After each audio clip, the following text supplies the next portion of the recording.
I am so glad to be here. This is my sixth and final session this summer. I teach 9 months out of the year at UNC Wilmington and 3 months out of the year at Summit Ministries. This is my 41st session to teach at Summit Ministries, and I think that's awesome. And when I speak to you guys, there are two principal topics that I'm really enthusiastic about. One of those is the abortion issue.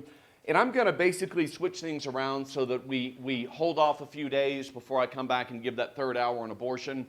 We like to kind of space things out here. And I'm going to go ahead and jump into what is my favorite topic, which is the infringement on students' rights on college campuses and just kind of the general erosion of our First Amendment rights in our society.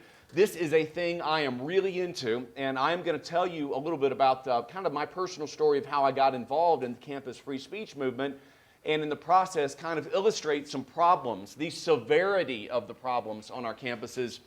But the thing that I do in my speeches is that I stay very positive, and I always focus on cases that I've been involved in that have been successful as a way of showing people exactly what they need to do. But I actually first became aware of the ridiculous nature of just the attacks on the First Amendment on college campuses back in 1992 when I was a left-wing atheist and a doctoral student at Mississippi State University. And back at that time, I was in the habit of reading people I disagreed with. That, by the way, that is a habit I've stayed in. I will be 50 this year, and since I was in my 20s, I have been in the habit of reading people I disagree with. And I think that all of you should continue throughout your life, no matter where you are on the political or religious spectrum, to continue to read the opposition, because I think that's just a very important growth mechanism for each and every single one of you. But back when I was on the political left in 1992, I read this fantastic book called Illiberal Education by Dinesh D'Souza. And even though I disagreed with him on general politics, I was fascinated by an incident that he described that occurred on a college campus. And it was the first case I ever heard about dealing with campus speech codes. I didn't even know what they were before this. But in his book, Illiberal Education, I read about the now infamous water buffalo incident that occurred at the University of Pennsylvania, where there was this kid, Jewish kid, who was just a very bright and studious kid, and he just happened to have and he was at the University of Pennsylvania, and just happened to have a dorm room that was right on top of the campus quad. And he liked to study with the windows open. And one evening as he was studying, just all of a sudden he hears this loud and obnoxious giggling and laughing going on. And it's just a bunch of female voices giggling. I mean, what do you think it is? You know what it is. It's a sorority get-together, of course.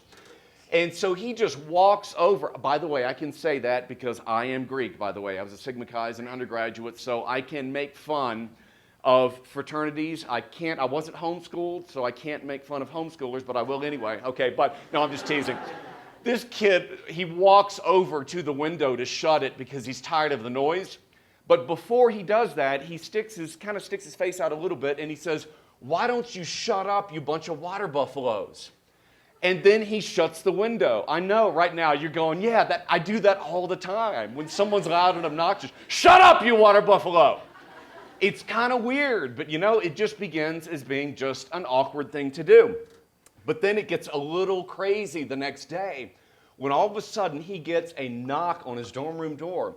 And it's someone from the Dean of Students' office has shown up and told him, they've served him papers, and told him that he's been charged with violating the campus speech code, specifically for racial harassment, for making people feel uncomfortable along the lines of race. And so he sits there and he tries to explain to them that his comment, first of all, he says, what did it have to do with race? And they said, basically the sorority was black. And he goes, well, what did that have to do with race? And he tried to explain how he was Jewish, and that was just a word. It was a Yiddish word. It basically means loud and obnoxious person, actually the translation of a Yiddish word.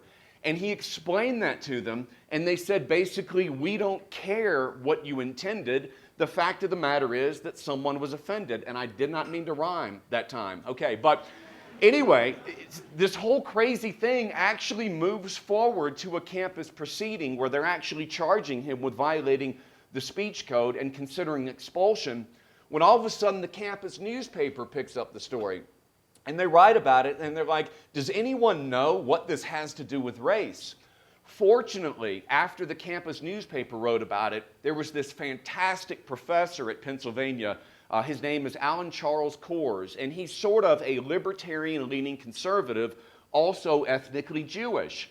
And so he finds out about this, and he says, wait a second, I know the term that the kid was using. It has absolutely no racial connotation whatsoever.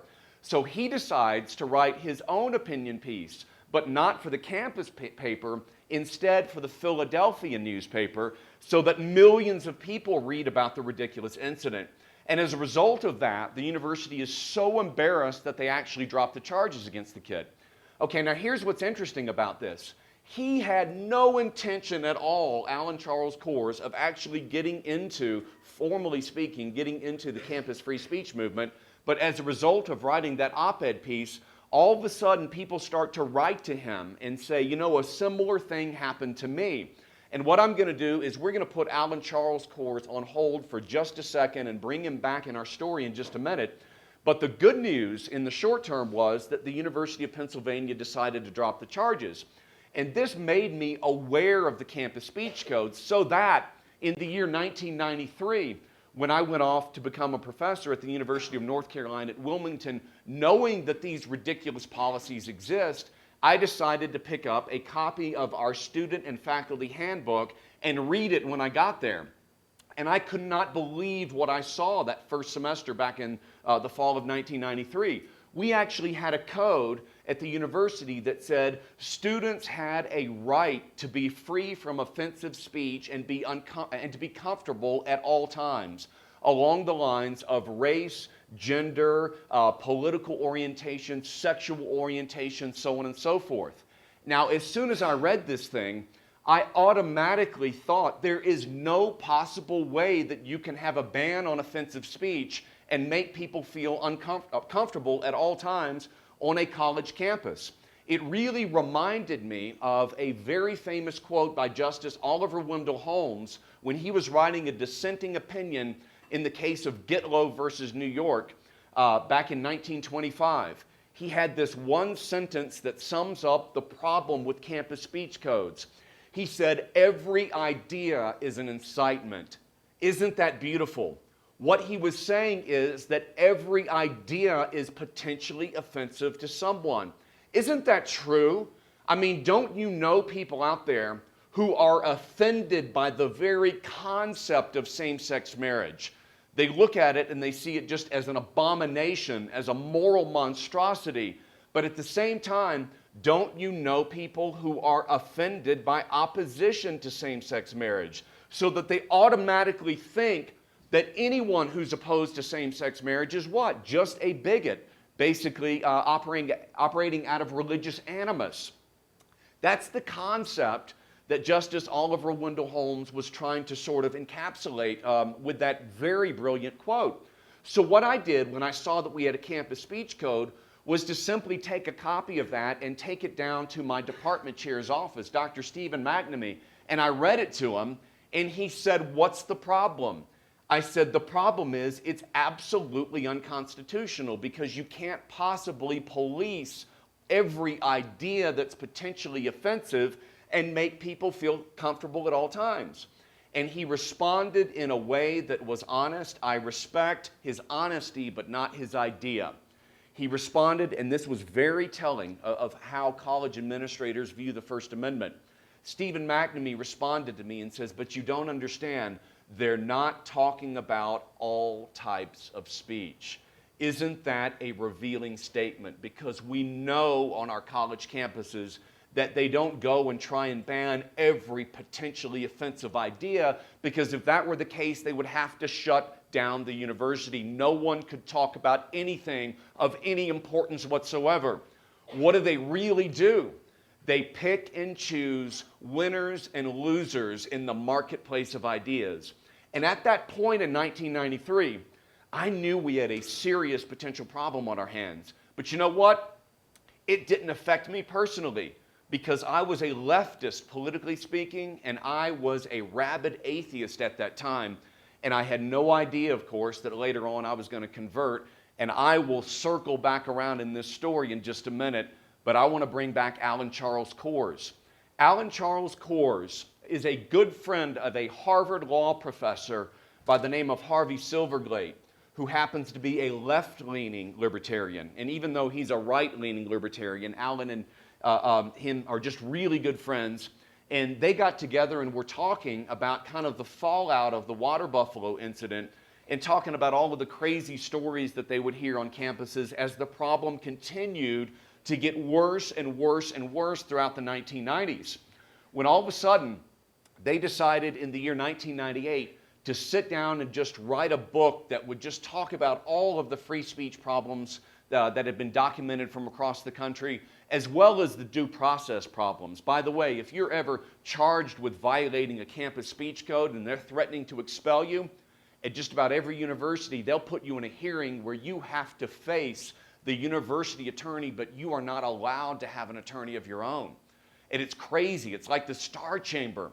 And so Harvey and Alan got together and they wrote a fantastic book called Shadow University. You don't have many notes here for this lecture, but have I given you guys the reference for Unlearning Liberty? It's in front of you. I did not give you the reference for Shadow University. You guys might want to take a look at the reference for Shadow, or take a look at Shadow University sometime on Amazon. If you guys are just into the general issue of law and due process and free speech, it is a fascinating study. But those guys, when they got together in 1998 and they decided to write that book, the result of it was that the floodgates were completely open. So that all of a sudden now, thousands of people from across the country are talking to them about how we have a systematic problem on our campuses. And they said, what are we going to do about this thing? Well, here's what they did. They got together and they decided to form an organization called the Foundation for Individual Rights and Education. Now, please tell me that in this session's notes, they had given you guys the web address, www.thefire.org. Is that right in front of you? Okay, we are going to have a little homework assignment in just a minute because I'm a college professor and I don't have the capacity to talk to people without giving them homework assignments. But let me explain where we're about to go with this. They decided in the year 2000 to start the website, thefire.org. And of course, as soon as they started a formal organization, this just accelerated the trend that I'm already talking about. And what happened in 2000 then is they launched their website, started the group, and I actually started to read the website on a regular basis, and I had no idea that 1 year from that time, I was going to be one of their first big national cases. But then all of a sudden, something really crazy happened on September 11th, 2001. And we all know what that thing was, and we all know that that changed a lot of lives in America. Obviously, it killed thousands of people. Thousands died on 9/11. And it changed people. I think it really changed everyone in the country just a little bit in the sense that it really changed their perspective. I think it kind of washed away some feelings of security and naivete and things of that nature and caused people to be curious about Islam and foreign relations and things of that nature.